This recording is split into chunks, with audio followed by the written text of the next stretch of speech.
Vergadering. Ons lees Handelinge 15 vers 1 tot 35. Petrus is baie opgewonde. Paulus en Barnabas is op pad na Jerusalem, waar hy nou relatief veilig is na Herodes Agrippa se gruisame dood.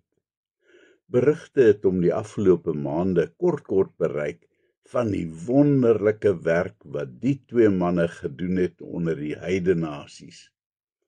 Talle heidene het tot bekering gekom en die Christelike geloof aangeneem. Uiteindelik, na maande daar in die vreemde, het hulle teruggekeer na hulle gemeente Antiochië. Die vreugde was baie groot toe die twee die dag daar aankom.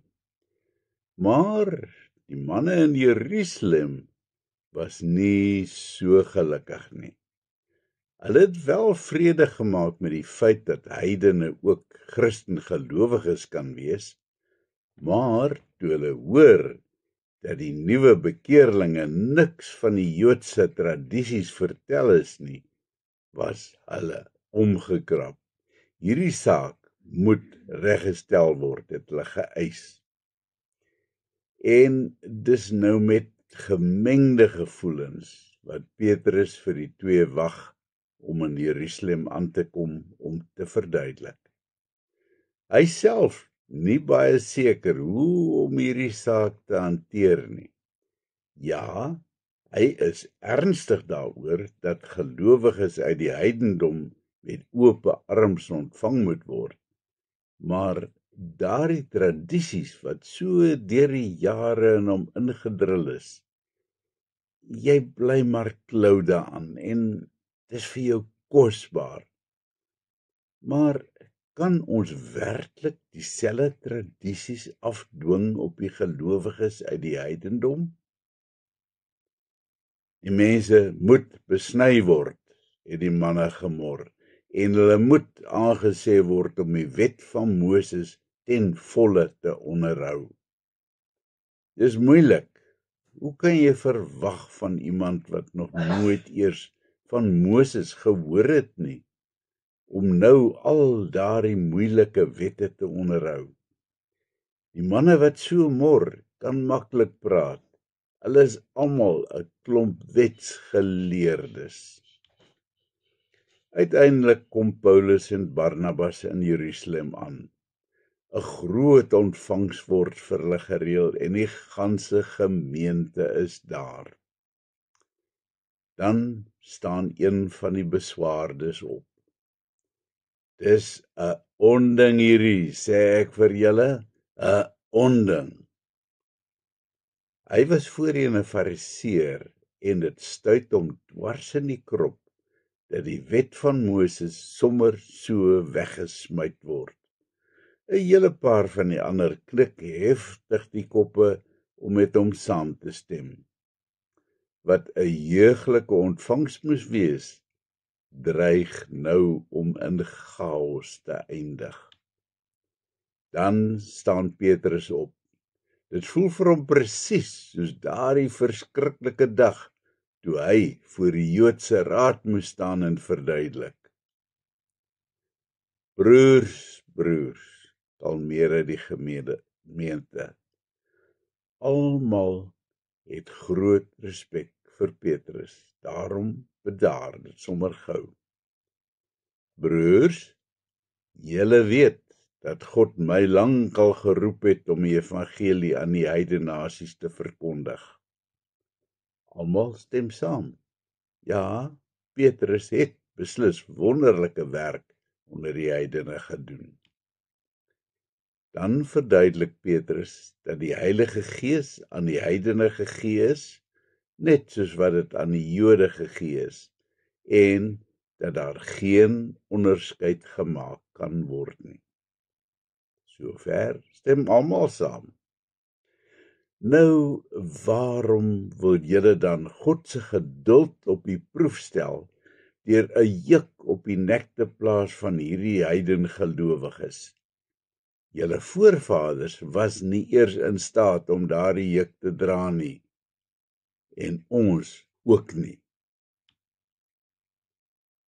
doodse stilte sak toe oor die gehoor en die koppe sak in skaamte. Nee broers, ons is deur die genade van Jesus Christus alleen gered. So glo ons mos. Presies net so glo hierdie gelowiges uit die heidendom ook. Jy kan 'n speld hoor val as Petrus gaan sit. Sy hart klop in sy keel. Hy kan self nie glo wat hy so pas kwyt geraak het nie. Maar hoe meer hy daaroor dink, hoe meer maak dit mos sin. Paulus en Barnabas kry nou die beurt om te vertel van al hulle wedervarings en van al die wonderlike dinge wat daar in die vreemde gebeur het. Die mense hang aan hulle lippe. Wanneer die twee gaan sit, staan Jakobus op. Broers, hierdie saak wat ons broer Petrus aangeroer het, is nog nie afgehandel nie. Hy het vir ons verduidelik dat God begin het om vir hom 'n volk uit die heidenasies te versamel.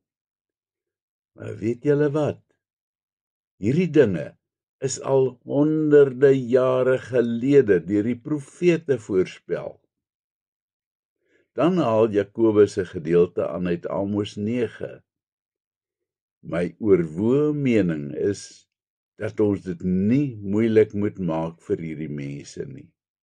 Solank hulle darm nou net nie afgodsoffers eet nie en hulle sedelik gedra, dan is dit mos reg. En hulle moet darm ook nie 'n dier eet wat verwrig is en natuurlik ook nie bloed eet nie. Uiteindelik is byna almal tevrede. Hulle besluit word op skrif gestel en saam met Paulus en Barnabas en nog 'n afvaardiging uit hulle eie geleedere na Antiochië gestuur. Petrus voel asof 'n reuse las van sy skouers afgeval het. Dikwels word ek en jy ook nog vasgevang in tradisies. Hulle is nie noodwendig sleg nie, maar ons sien dit as 'n voorwaarde vir 'n goeie verhouding met God. Sekere liedere wat in die erediens gesing moet word, 'n spesifieke liturgiese orde in die erediens, wat ek mag aantrek kerk toe. Talle soortgelyke tradisies wat verbreek word, maak jou kwaad. Onthou, Jesus is die enigste voorwaarde vir ons saligheid. Kom ons bid.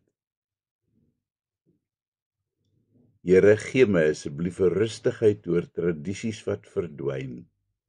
Hou my oog gefestig slegs op U alleen. Amen.